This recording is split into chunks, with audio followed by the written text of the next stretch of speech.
Finally, we have some good news to talk about. Sometimes the news cycle can be so depressing. So with that being said, we need titans to look up to again, like we had back in the day with all these big name people, the Vanderbilt and others. So do you think Virgin Galactic, SpaceX, and some of these other companies are providing that with their advancements in space travel today?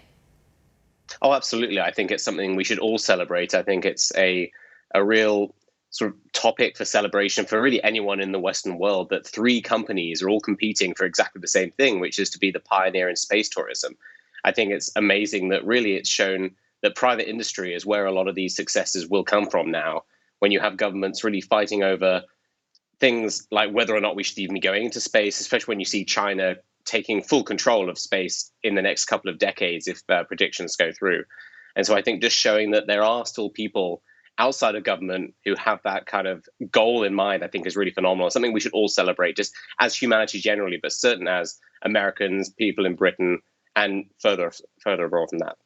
Were you able to see the launch on Sunday live as it was happening? And if so, what was going through your mind when you saw him traveling and just this new frontier that's perhaps being open to so many more people than just astronauts?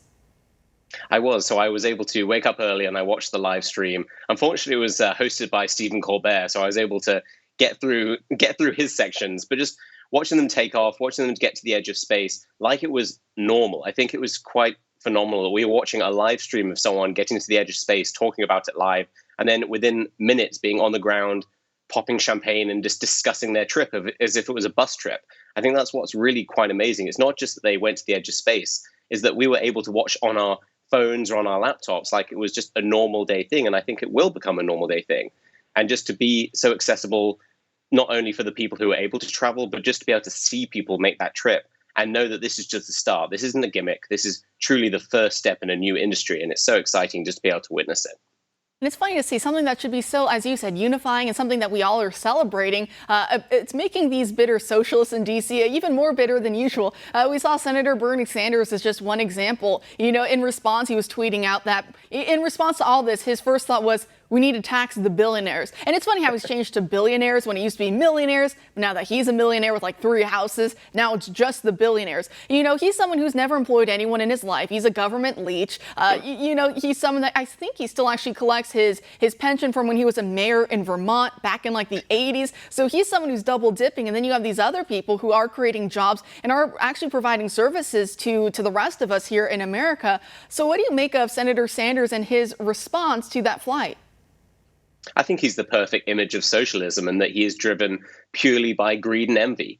I think that's what this is at the center of every single time he sees someone who is more successful than him, which is the vast majority of humankind, is that he is driven by pure envy that someone else outside of his perfect governmental system is able to achieve something that he could never do.